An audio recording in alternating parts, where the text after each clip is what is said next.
प्रणाम, नमस्कार, बहुत स्वागत है आपका उस कार्यक्रम में जिसका नाम है हे प्रभु आनंददाता।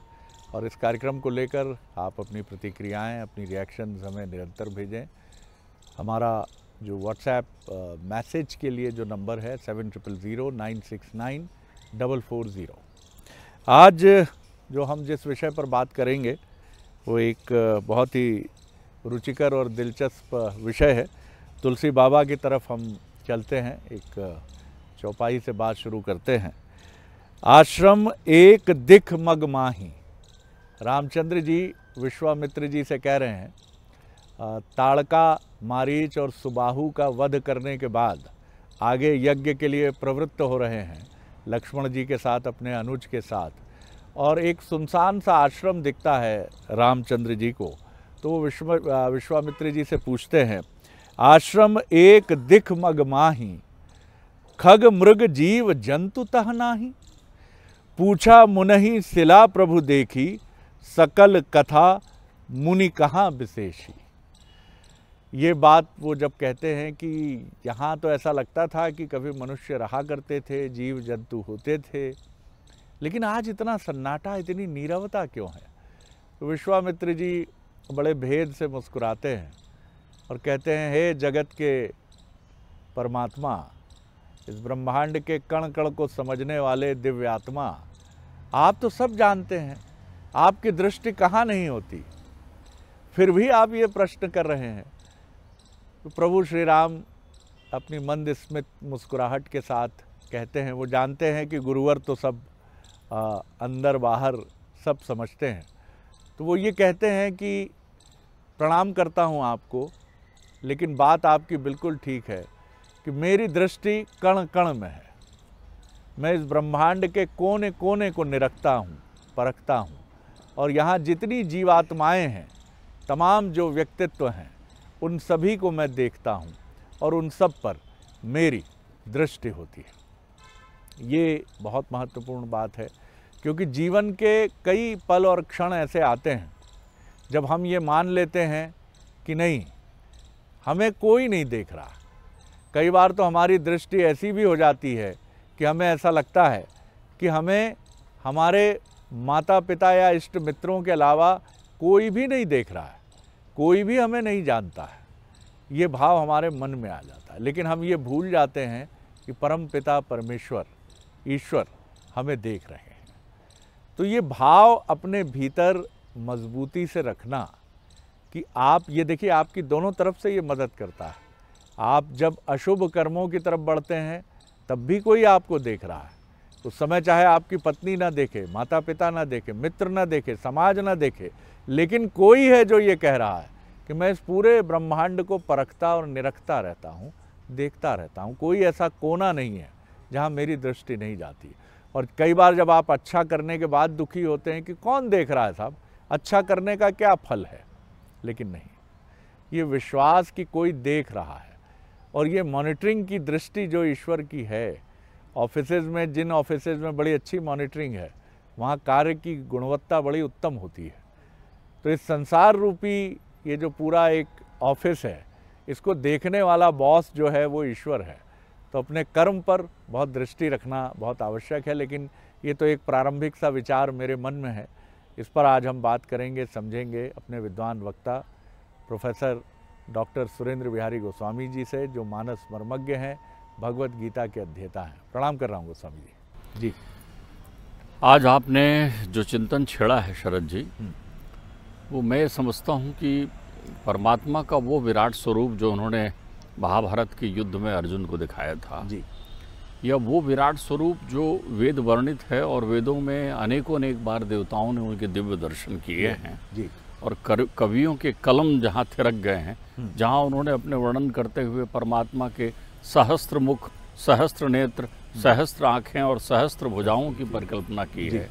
और जब वेद थक गया उनकी बातें कहते हुए, तो वेदों ने तो कहा कि दिशाएं ही आपकी कान हैं, जितनी दिशाएं हैं वो कान हैं, कण कण में आप विद्यमान हैं। वेद वंदना करते हुए कहता है कि सर्वम खल इदम ब्रह्मा नेह नास्ति न किंचना। ऐसा कोई कण कण नहीं है, ऐसा कोई स्थान नहीं है जहाँ आप विद्यमान ना हो। लेकिन ये प्रश्न तब उत्पन्न होता है जब मनुष्य संकुचित दायरे में आता है और ये चिंतन करता है कि क्या वो मुझे देख रहे होंगे, क्या वो मुझे देखते हैं। मैंने ये प्रश्न अपने पिताश्री से भी किया था।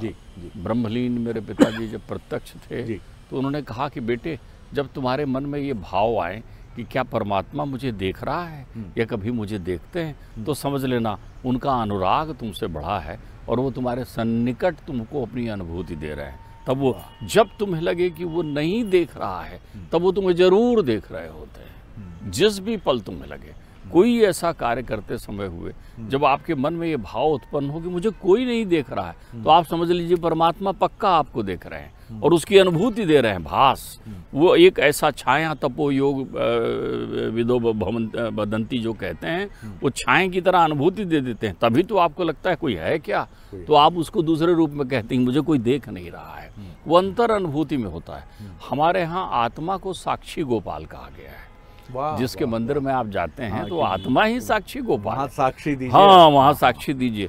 तो ये परमात्मा तो यहीं बैठे हैं। चित्त चैतन्य सकल जगत जग में सकल जग माही, वो तो आपके अंतर चित्त में ही विद्यमान बैठा हुआ है ना, जो कुछ करता नहीं, केवल देखता है। तो करता कौन है? मन, बुद्धि, चित्त, अहंकार, ये दुनिया में करते रहते हैं, वो देखते रहता है। वो उस वृक्ष में बैठे हुए दो पक्षियों की तरह है, जहाँ एक पक्षी सुंदर सुखद फलों की अनुभूति कर रहा होता है और वो उसे देख रहा होता है। जी जी, ध्यान रखिए, दोनों देख रहे हैं क्योंकि परम सखा हैं वो। वेद उन्हीं को कहता है कि स्वर्ण पंखों से युक्त दो पक्षी एक वृक्ष पर आराम पा रहे हैं और वो परम सखा हैं। एक भोगता है, एक देखता है। तो भोगने वाले तो हम हैं ना, हम भोगते हैं। तो भोगते भोगते जब हम थकते हैं तो हमारी स्मृतियों में कहीं उसकी अनुभूति होने लगती है और हम कहते हैं कि क्या वो मुझे देख रहा होगा, क्या वो मुझे सोच रहा होगा। आश्रम के उस सन्नाटे में सब कुछ जड़वत हो गया है। गौतम ने वहाँ अनेकों अनेक तप किए हैं, वहाँ गणेश प्रकट हुए हैं, वहाँ गोदावरी प्रकट हुई है, वहाँ शिव प्रकट हुए हैं। वो उस तपस्विनी देवी का आश्रम है जिनके बल से ही उन्होंने सब कुछ किया है। लेकिन गौतम अपनी चेतना को लेकर, उसकी चेतना को लेकर चले जाते हैं तो वो जड़ होकर बैठी है, लेकिन उस जड़ में भी आत्म तत्व है, इसलिए वो प्रतीक्षा कर रही है कि कोई तो आएगा। तो आप देखिए, परमात्मा ने सबसे पहले उस जगह को देखा। उन्होंने उस उपवन को नहीं देखा, उस सुंदर वन को नहीं देखा, उसने उस वीरान पड़े हुए आश्रम पर परमात्मा की दृष्टि गई। उन्हें लगा कि यहाँ कोई है जिसको इस बात की अनुभूति है कि मैं उसे देख रहा हूँ। क्या देखेंगे, क्या देखते हैं? तो वो उधर सबसे पहले हुए और गुरुदेव से कहते हैं कि यहाँ कौन है।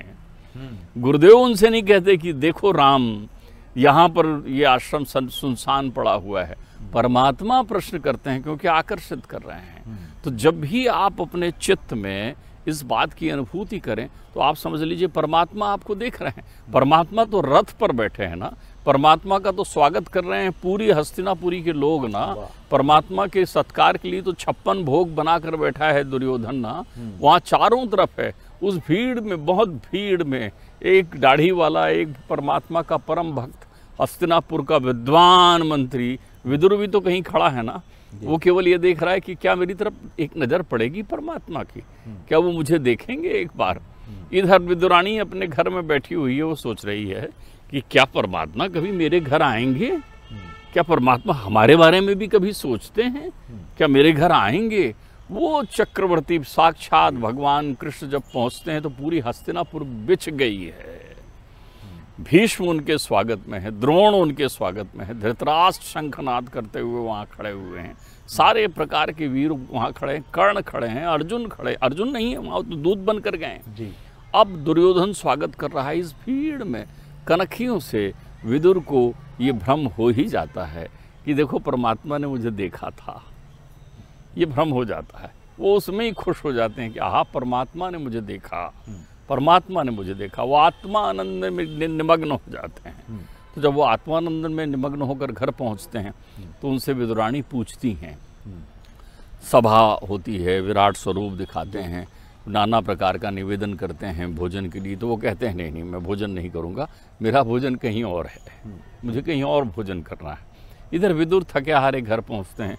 विदुरानी दरवाज़ा खुलती, कहती क्यों, आपने कहा क्या कृष्ण को कि घर चलना है? उन्होंने कहा बावली है क्या, वो ईश्वर हैं। डॉक्टर साहब, लेकिन यहाँ एक प्रश्न मेरे मन में आता है बड़ा सहज रूप से कि बचपन में अगर हमें कोई चोट लगती थी तो हम या माँ का नाम लेते थे या पिता का नाम लेते थे, दौड़ लगाते थे सीधे घर। हमारी व्याकुल आँखें, शरीर में जहाँ चोट लगी है वो घाव, उससे बहता खून, और एक ही पुकार रहती, माँ माँ माँ, और माँ समेट लेती थी आंचल में। ईश्वर को लेकर ये तत्व क्यों नहीं रहता कि चोट लगी और ये नहीं निकलता कि हे ईश्वर मेरी रक्षा कर। कितनी आपने सुंदर बात कही है, लेकिन उतनी ही द्वैतपूर्ण बात की है। आप भूल रहे हैं कि आपने ईश्वर को नाम जो ईश्वर का दिया है, राम कृष्ण, ये आपका दिया हुआ है। ईश्वर ने तो अपना नाम कहीं माँ रखा है, कहीं पिता रखा है, कहीं बंधु रखा है, लेकिन आपने वहाँ कहाँ देखा? जिस पल आपके चित्त में आपके माँ में मात्र नारायण के दर्शन हो जाएं, जिस पल आपके चित्त में पितृ नारायण के दर्शन हो जाएं, उस पल उस अनुभूति को प्राप्त करने तो मेरे ठाकुर जी भी आते हैं ना, वो माँ से लिपटने ही तो आते हैं। लेकिन आप माँ को पुकार रहे हो, वास्तव में केवल कष्ट में नहीं, आप कहें कि माँ मेरे चित्त में हमेशा रमी है, तो परमात्मा मातृ स्वरूप में आपको देंगे। इसलिए तो हमारे यहाँ देवी आती है, देवताओं पर संकट होते हैं तो देवी आती है। हर स्वरूप और हर नाम के साथ परमात्मा विद्यमान रहते हैं। लेकिन आप तो उस नटखट बच्चे की तरह है ना, जो रोते माँ के लिए हैं, और माँ यदि लड्डू दे दे तो फिर लड्डू के लिए रोने लगते हैं, माँ को तो भूल ही जाते हैं ना आप, फिर माँ के लिए कहाँ रोते हैं आप? सही बात है। तो आप ध्यान रखिए, वो विदुरानी जब वहाँ प्रतीक्षा कर रही है, आपने पूछा था कि क्या ईश्वर देखते हैं, क्या ईश्वर आते हैं? जरूर आते हैं ईश्वर, जरूर वहां पहुंचते हैं ईश्वर। अनंत आनंद के साथ आपके अंतर मन में उनका प्रकाट होता है। जब भी तुम दुख में एक संबल की प्राप्ति करो और आपको लगे कि नहीं मुझे इस कष्ट से लड़ना है, बीत जाएंगे ये दिन, तो परमात्मा ही तो है आपके अंदर में। जब भी आपकी उदासी को कोई भंग करता है, वो परमात्मा या परमात्मा तुल्य ही होता है। लेकिन अगर आप उदास होकर थक और हार जाएं, तो फिर आपको जड़वत अहिल्या बनकर प्रतीक्षा करनी पड़ेगी, तब करना पड़ेगा। तो एक दिन फिर भी वो आएंगे आपको, लेकिन वो एक दिन कौन सा जन्म होगा, कौन से जन्म जन्मांतर का होगा? उनके गुरु कहते हैं शबरी से कि आएंगे परमात्मा, मैं तो जा रहा हूँ, मेरे शरीर का काल हो गया, लेकिन तेरा प्रताप है। आप जानते हैं जब शबरी से वो ये बात कह रहे होते हैं, तब दशरथ की शादी भी नहीं हुई होती, विवाह नहीं हुआ है दशरथ का। वो कहते हैं वो जो दशरथ है ना, अयोध्या के राजा, जो युवराज हैं, वो राजा बनेंगे एक दिन, फिर उनका विवाह होगा, फिर वो यज्ञ कराएंगे, फिर उनके यहाँ पुत्र होगा, फिर उस पुत्र का विवाह होगा, फिर वो पुत्र एक वनगमन के लिए आएगा, तब तेरे पास आएगा। न जाने कितने जन्म, कितनी प्रतीक्षा, लेकिन शबरी कहती हूँ आएंगे ना। हमारे अंतर्मन में विश्वास तो हो। तो मैं तो ये कहता हूँ शबरी से मिलने ही राम ने अवतार लिया है। आप समझिए, आपको देखने, आपसे मिलने ही परमात्मा आते हैं। परमात्मा और किसी कारण से नहीं आते, आपका विश्वास उनको आमंत्रित करता है। विदुरानी के विश्वास ने परमात्मा को 56 भोग खवाकर उनके यहाँ जाकर के साग खाने के लिए वो पहुँचे। वो कहा काकी मैं आया हूँ, आप आएंगे। द्रौपदी को जब तक ये विश्वास था, क्या परमात्मा है, क्या परमात्मा आएंगे, ये भाव उसके मन में जब तक संशय में था, तब तक परमात्मा नहीं डोले। लेकिन जब उसको ये भाव आए कि क्यों नहीं आएंगे परमात्मा, तो परमात्मा प्रकट हो गए, वस्त्रों में आ गए परमात्मा। तो आपके अंतर चित्त में ये भाव जागृत तो हो, आप प्रश्नवाचक मत लगाइए, आप उत्तर हैं परमात्मा के। सही बात, प्रश्न नहीं है। दुर्लभम त्रयम में तद देवानुग्रह हेतुकम, उन्होंने तुम्हें मनुष्य बनाकर भेजा है, तो मनुष्य परमात्मा का इस संसार को उत्तर है कि मेरी कृति कैसे होगी। हमने अपनी कृति के अनुरूप परमात्मा की परिकल्पना कर ली। परमात्मा तो अलग अलग कृतियों में आते हैं, कभी कच्छप बनकर आते हैं, कभी अश्व के स्वरूप में आ जाते हैं, कभी मीन बनकर आ जाते हैं, कभी वाराह बनकर आ जाते हैं। तो क्या आप एक प्रश्न देखिए, मुझे मेरे पौत्र ने एक प्रश्न पूछा मेरे पुत्र से, ये बड़ी जिज्ञासा की पराकाष्ठा आपको बता रहा हूँ। मेरे पौत्र ने कहा कि हमारे परमात्मा तो हमारे हैं, गणेश जी हमारे हैं, शंकर जी हमारे हैं। पुत्र ने कहा हाँ। तो बोले ये छिपकिली के परमात्मा कौन है, ये छिपकिली के किसको परमात्मा मानती होगी, किसको बुलाती होगी? तो पुत्र ने उससे कहा नहीं, जो पढ़े लिखे हैं, स्कूल जाते हैं, उनको परमात्मा दिखते हैं। तो फिर उस पौत्र ने कहा कि मेरे स्कूल में तो मैंने 2-3 छिपकलियाँ देखी, वो भी रहती हैं, तो वो भी तो पहुँचती हैं, मंदिर में भी रहती हैं, तो उनके परमात्मा कौन होंगे, वो परमात्मा कैसे मिलेंगे? ध्यान रखिएगा, परमात्मा हमें वहीं से लेकर आए, हम तो भोग रहे थे ना, कुकर सुकर बनकर न जाने कितने योनि में। तो परमात्मा ने उन सारे स्वरूपों से निकाल कर 24 तत्वों से युक्त सुंदर मनुष्य शरीर देकर तुम्हारे को यहाँ संसार में भेजा। लेकिन तुम यहाँ आकर केवल संशय कर रहे हो। संशय बिहग उड़ाव निहारी, उड़ा दीजिए उसको। क्यों? पत्ते पत्ते बूटे बूटे में रहने वाले वो आपके पास आते हैं, तब आपके मन में ये प्रश्न आता है कि क्या परमात्मा आएंगे? जब आए तो समझना वो आपके अंतर्मन में है, आपकी अनुभूति में है, उस दुख में वो आपके साथ खड़े हैं। आप कहेंगे फिर जब परमात्मा आ गए तो दुख मेरे जीवन में आया क्यों? दुख तो आपने अपनी अनुभूति का विभाजन करके बनाया है। तुम्हें नहीं मिला जो तुम्हारा मन चाह रहा था तो तुम दुखी हो गए। तो तुम्हें वो थोड़ी चाहिए। कितने लोग हैं जो परमात्मा को कहें कि मुझे तुम चाहिए, परमात्मा तुम्हारी मीठी अनुभूति बनी रहे, तो उनके अंतर मेरे परमात्मा नित्य प्रति आनंद अमृत प्रवाहित करते हैं। उनको बड़ा अच्छा लगता है। वो सोचते हैं मैं मनुष्य बनकर आया हूँ संसार में, मुझे अपना कार्य करना है, ये देह नाशवान है, संसार के ये सारे लौकिक कार्य मुझे संपन्न करने हैं।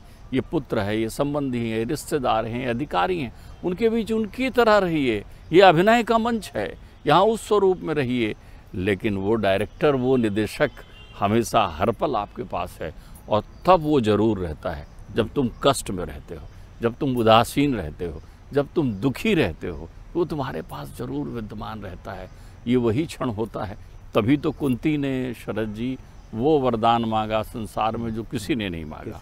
कुंती ने कहा था, हे परमात्मा, हे प्रभु, यदि वास्तव में तुझे मेरे ऊपर कृपा करनी है तो ये कृपा कर कि मेरे जीवन में सदैव दुख और कष्ट बना रहे, ताकि तेरी अनुभूति मुझे होते रहे, ताकि जब मैं बुलाऊं तो तू मेरे पास आ सके, जब मैं महसूस कर सकूं। तो आप आपका अंतर्मन, आपकी आत्मा ही साक्षी गोपाल है। वो तो सदैव रहता है। जिस पल वो यहाँ से निकल जाता है तो आपको लेके निकलता है, फिर वो उसे छोड़ जाता है जो संसार का है। वो है शरीर नश्वर काया। वाह, बहुत सुंदर डॉक्टर साहब। और यही सबसे महत्वपूर्ण बात है। जैसा एक बहुत सुंदर ईश्वर की प्रशस्ति का एक भजन है कि तुम बुलाते ही कहाँ हो, जिस तरीके से बुलाया जाना है। कौन कहते हैं कि प्रभु आते नहीं, तुम क्या उसे शबरी की तरह बुलाते हो? क्या सुदामा की तरह तुम चलते हो कि मैं मिलने जा रहा हूँ अपने प्रिय मित्र से? कहीं ना कहीं हमारे मन में ये विश्वास ही नहीं होता, केवट की तरह, शबरी की तरह, सुदामा की तरह, हनुमान जी की तरह, कि राम तो मिलेंगे। हनुमान जी का जीवन क्या है? सिर्फ राम दर्शन की अभिलाषा है उनके जीवन में। इतने अतुलित बलधामा, जिनके बल की कोई सीमा नहीं है, लेकिन उनका भान ही नहीं है उनको। आपको हमको तो प्रतिपल भान है, मैं कैसे बोल रहा हूँ, मेरा कहाँ पर प्लॉट है, कहाँ पर घर है, कहाँ मेरी शक्ति है, कहाँ मेरी कमज़ोरी है। और इसीलिए हम शक्ति कमज़ोरी में ही उलझते रहते हैं। लेकिन यहाँ भी परमात्मा हमको देखता रहता है। लेकिन जैसा डॉक्टर साहब ने कहा कि एक बड़ी अहर्ता ये है कि आप जब बहुत भाव में डूबे होते हैं या बहुत पीड़ा में होते हैं, तो जिसको आप कहते हैं, डॉक्टर्स कहते हैं ना कि now your body is becoming vulnerable towards the parasite. इस समय आपका शरीर जो है वो परजीवी के लिए बहुत संवेदनशील हो गया है। ऐसे ही हमारा शरीर शोक में और अनन्य भक्ति में ईश्वर के प्रति वल्नरेबल हो जाता है, संवेदनशील हो जाता है। तो इस अवस्था को ज़रा समझें हम, क्योंकि दुख जो है, दुख बड़ा, उससे अच्छा मांझने वाला कुछ नहीं है साहब। ये मांझता है आपको, आपके भीतर के विकारों को मांझ कर आपको शुद्ध करता है। तो भक्ति में डूबिए, ये भी मांझ कर आपके भीतर शुद्धता का भाव उत्पन्न करती है। डॉक्टर साहब, बड़ा आनंद आया। अगले एपिसोड में एक और विषय लेकर फिर उपस्थित होंगे। प्रणाम, नमस्कार।